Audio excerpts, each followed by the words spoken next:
Hi folks, and welcome back to Meaningful Money.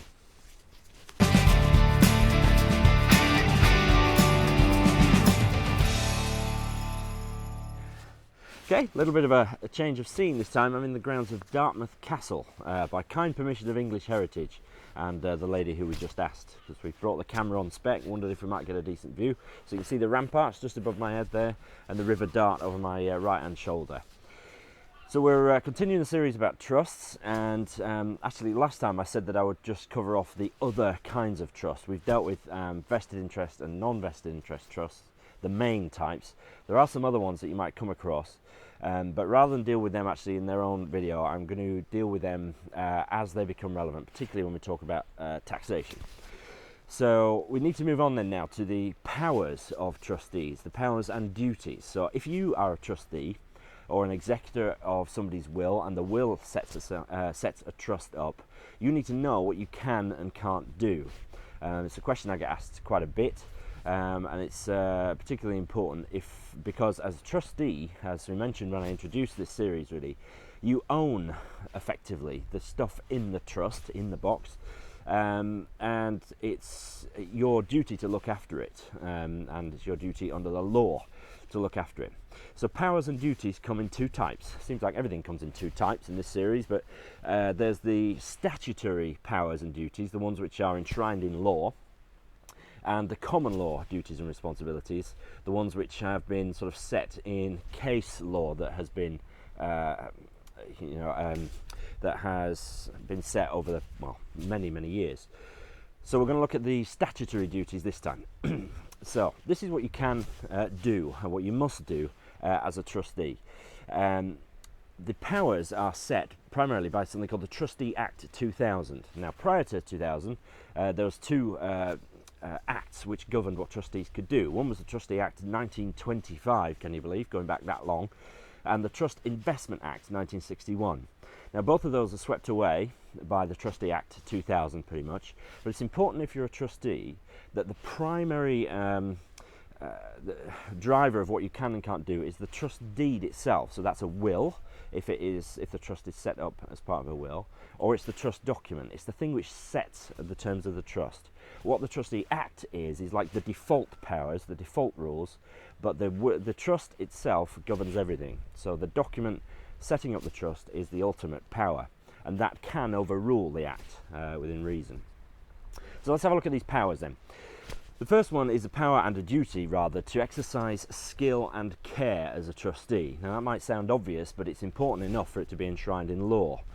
Now there is a test which would be applied. So if you are a trustee but you are, let's say, a professional financial advisor or a professional solicitor, a higher standard of skill and care would be expected of you because of your professional standing than a layman. So when we're talking about skill and care, we're talking about the knowledge you bring, experience and professional status to your job as a trustee. You have a duty under law to exercise a level of skill and care commensurate with what you are able to do based on your knowledge, experience and professional standing. So that's an important one to get out of the way straight away. That's section 1 of the Trustee Act. Now section 3 of the Trustee Act brings into bear some powers of investment. Now prior to the Trustee Act 2000, the Trustee Act 1925 came to bear on what trustees could and could not invest in. And there were quite tight limits as to how much you could invest in what. You had to have 25% of any trust money in what they called a narrow range of investments, which was gilts basically, and other similar instruments. And the other 75 could be in equities and wider investments.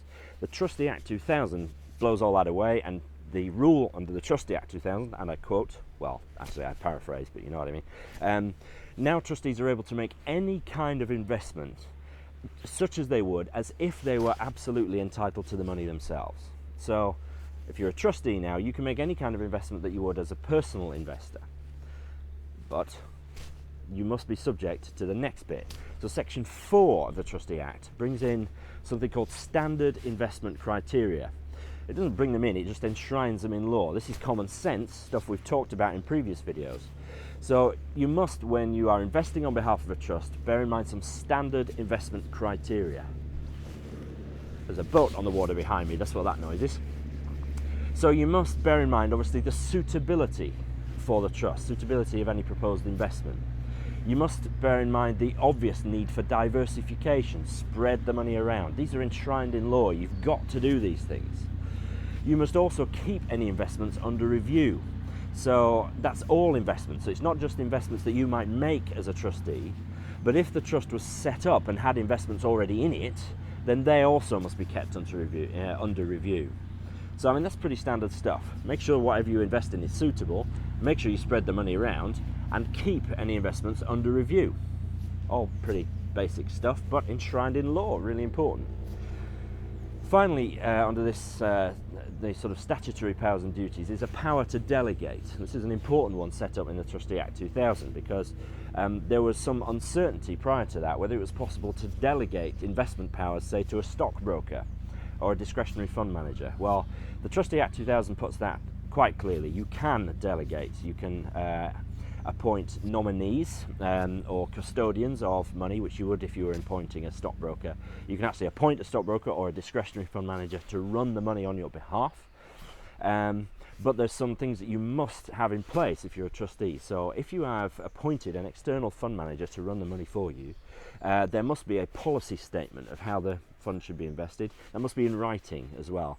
And the fund managers must know exactly what they can and can't do, and all that must be enshrined in this policy document. So there are other powers, things like the power to advance income to a child and the power to advance capital and the power to insure any property and things like that. But the main ones are skill and care. It's a duty rather than a power, really. Power of wide investment, to have a mind to standard investment criteria, and the power to delegate. Now, just finally, it is possible for trustees to modify their powers. So if the trust deed is limiting and the trustees feel that that needs to be changed, they can apply for it to be changed, but only in two circumstances. One, if all the beneficiaries are of sound mind and they all agree, or secondly, it can be done by application to the court, but there's costs and hassle involved with that, of course. So those are the powers, the statutory powers of trustees, the things you can do, and by proxy, obviously, what you can't do. So you can't not diversify. So, for example, so next time we're going to look at the common law responsibilities, the things which have been set up in case law, which also apply to what you can and can't do as trustees. So from Dartmouth Castle, thanks very much for watching, and I'll see you next time.